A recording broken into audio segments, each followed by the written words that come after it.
ছোট ছোট মাসুম বাচ্চারা যখন আল্লাহর কাছে দোয়া করে, সাংবাদিকদের কাছে বলে আমি আল্লাহকে বলে দেব সব কথা, আমি আল্লাহকে বলে দেব, আমার মাকে ওরা নিয়েছে, আমার বাবাকে নিয়েছে, আমার ভাইকে নিয়েছে, বোনকে নিয়েছে, আমার বসত ভিটাকে ওরা কেড়ে নিয়েছে, আমি সব কথা আল্লাহকে বলে দিব। ওরা আমার খাবার দেয় না, ওরা আমার খাবার পানি দেয় না, সব কথা আমি আল্লাহকে বলে দেব। হয়তো আল্লাহ তাআলা তার ডাক শুনে ফেলেছে।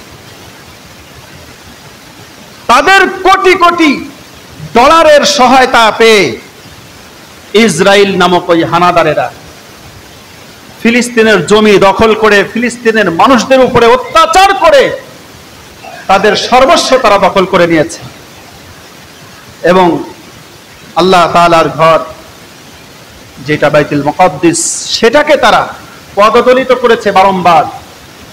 মুসল্লিদের উপরে অনর্থক আক্রমণ করেছে, শহীদ করে দিয়েছে। সেখানকার খতিব ইমামকে তারা বন্দী করেছে, অ্যারেস্ট করেছে। হতে পারে ফিলিস্তিনিদের চোখের পানির বদৌলতে আল্লাহ তাআলা এই গজব দিয়েছে। ক্যালিফোর্নিয়ার লস অ্যাঞ্জেলে অগ্নিকাণ্ড দেখা দিয়েছে, এর সূত্রপাত এ পর্যন্ত খুঁজে পায়নি। ধারণা অনুযায়ী এক একজন এক এক রকমের বক্তব্য পেশ করেছে। যে পরিমাণ ক্ষয়ক্ষতি এটা এই মুহূর্তে ক্যালকুলেটর দিয়ে এ করা সম্ভব নয়। আল্লাহ সুবহানাহু ওয়া তাআলা এই সমস্ত বিপর্যয় দিয়ে মানুষকে সতর্ক করে, কারণ ইতিহাসের পাতা খুঁজলে বোঝা যায়, দেখা যায় যে সমস্ত মানুষের মধ্যে কোনো ইনসাফ নাই, যে সমস্ত মানুষের মধ্যে কোনো ধর্ম নাই, যে সমস্ত মানুষ শুধুই আল্লাহদ্রোহী, যে সমস্ত মানুষ শুধুই মানুষকে কষ্ট দেওয়ার জন্য প্রস্তুত থাকে, মানুষকে উস্কানি দেয়, অর্থ দেয়, ওই সমস্ত জায়গায় আল্লাহ তাআলার তরফ থেকে ভয়ঙ্কর আযাব নেমে আসে।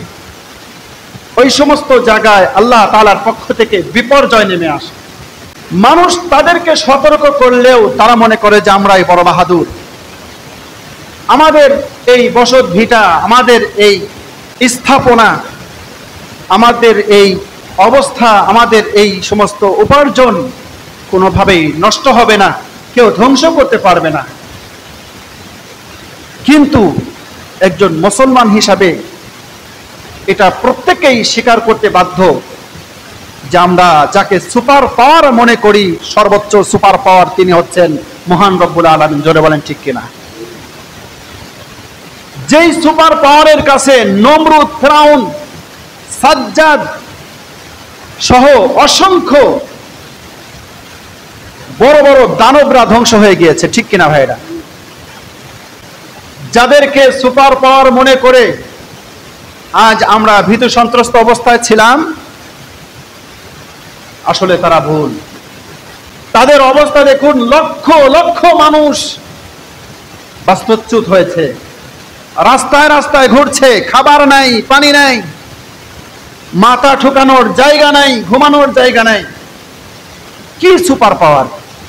মুহূর্তের মধ্যে সব শেষ, একদম ভুতুড়ি পরিবেশ হয়ে গিয়েছে,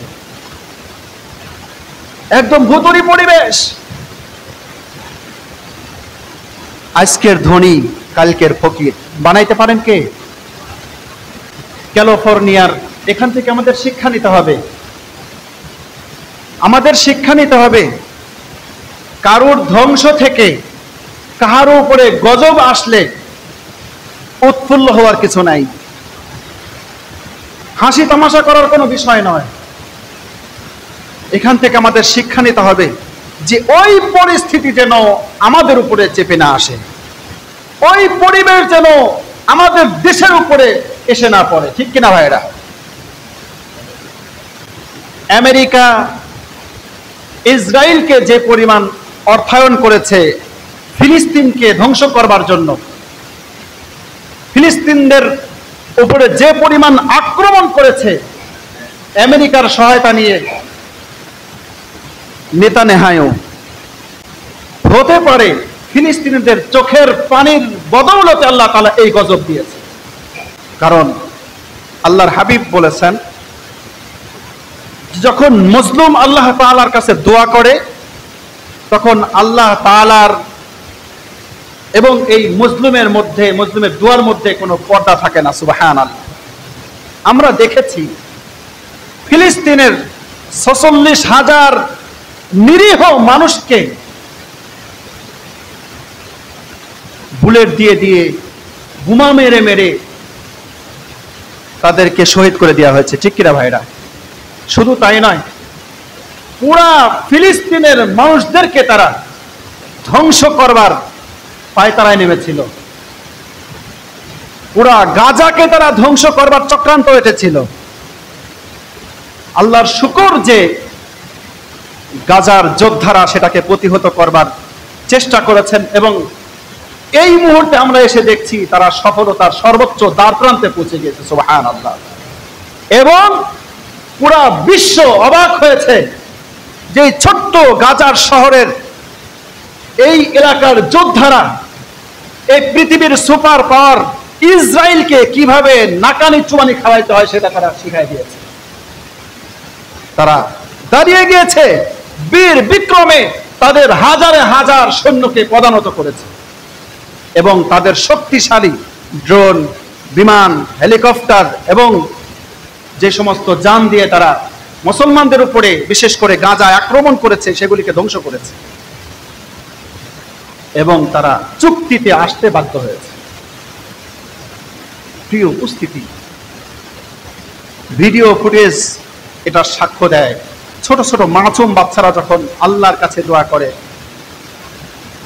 সাংবাদিকদের কাছে বলে আমি আল্লাহকে বলে দেব সব কথা, আমি আল্লাহকে বলে দেব, আমার মাকে ওরা নিয়েছে, আমার বাবাকে নিয়েছে, আমার ভাইকে নিয়েছে, বোনকে নিয়েছে,